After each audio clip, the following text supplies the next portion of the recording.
Okay, this will be a little video on the intersubjective consensus. Now, the intersubjective consensus is important because, and the term inter is important as well. It's not just verbiage, meaningless verbiage that I'm adding on. And the reason is, theoretically, you could have 80% of people in a given area, whatever the area of analysis may be.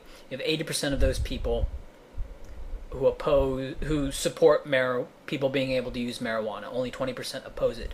But the people in that area think that everyone else opposes the use of marijuana. So publicly, everyone says, "Oh, I'm against marijuana. That's terrible stuff." But privately, they're all fine with it.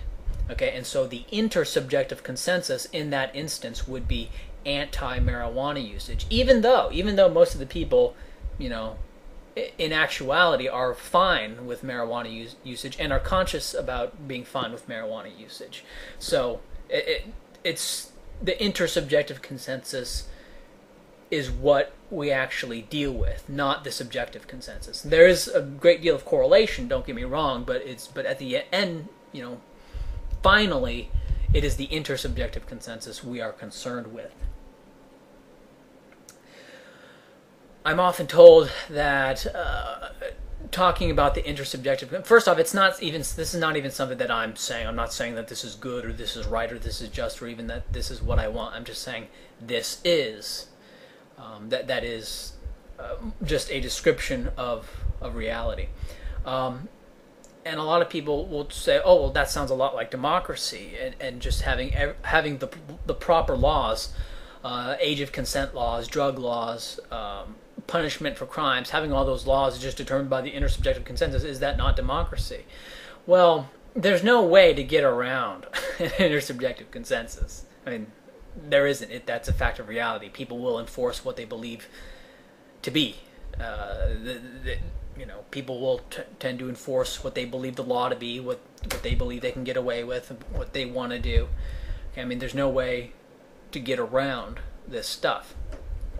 But it is different from democracy, and it would depend how you define democracy. When I say democracy, what I mean is elections and the violent enforcement of elections. People go, they vote, however the voting is done, and the results of those elections are then violently enforced. If it's a republic, well, then they're voting on certain people to then violently enforce their whims. And that is and that's what democracy is. It is the violent enforcement of elections. If it's not elections and it's just people doing what it is they do, I mean, you could say that there's mob rule because a mob can physically overpower an individual. Well, fine, then that's just a criticism of reality. It's not a criticism of any ideology in particular. That's just okay. Yeah, that's just the world we live in. But the way this is the way like advocating a stateless society and what would emerge from a stateless society is a whole bunch of intersubjective consensuses.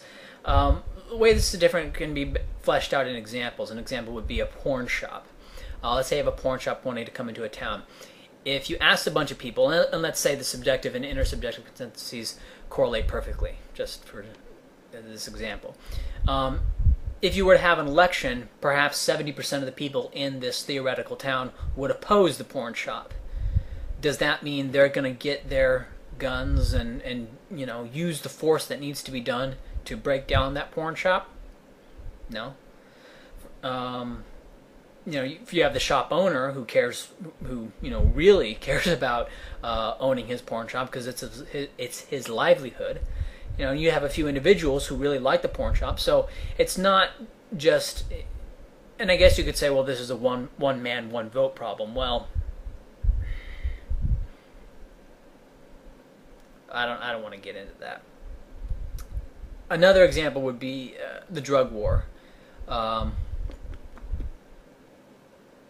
Like, there's things that have to be done to have a drug war. I don't know that much about it. Having cops go around, bust up drug stash houses, going into Colombia, burning field. I don't know. whatever needs to be done to fight the drug war. Let's say the majority of people support this, and they support spending the money that needs to be spent to do what needs to be done to fight the drug war. The drug war. Just because a majority supports it doesn't mean that that would be done in a total market, because the thing is, let's say you have 80% support it. Okay, so 80% support it, and 80% are willing to pay what needs to be paid to do all that stuff. Wait, are they really? Like what? Like, it's one thing to go into a voting booth and vote for it. It's quite another to say, all right, here's your bill. So you could either have, you know, $5,000, or you could pay your one share into the drug war.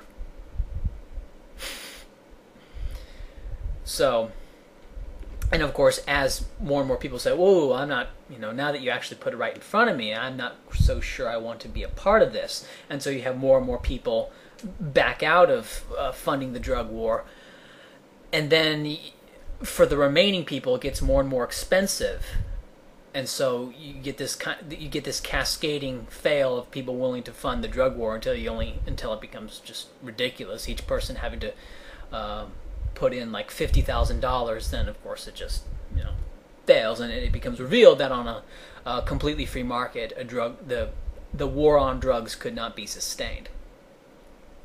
But through democracy, it can be sustained, because all that has to be done in a democracy is that people have to vote to have the drug war, and then everyone's money is taken as a result of the elections. Now, you could say that this is also a part of that this belief in elections, and maybe I'll draw that distinction between democracy and elections, because some people say, well, I'm for democracy, but I don't like elections, or I like elections in a very peculiar circumstance, or whatever. But what I'm talking about is elections, so maybe it'd be clear for me to just say elections.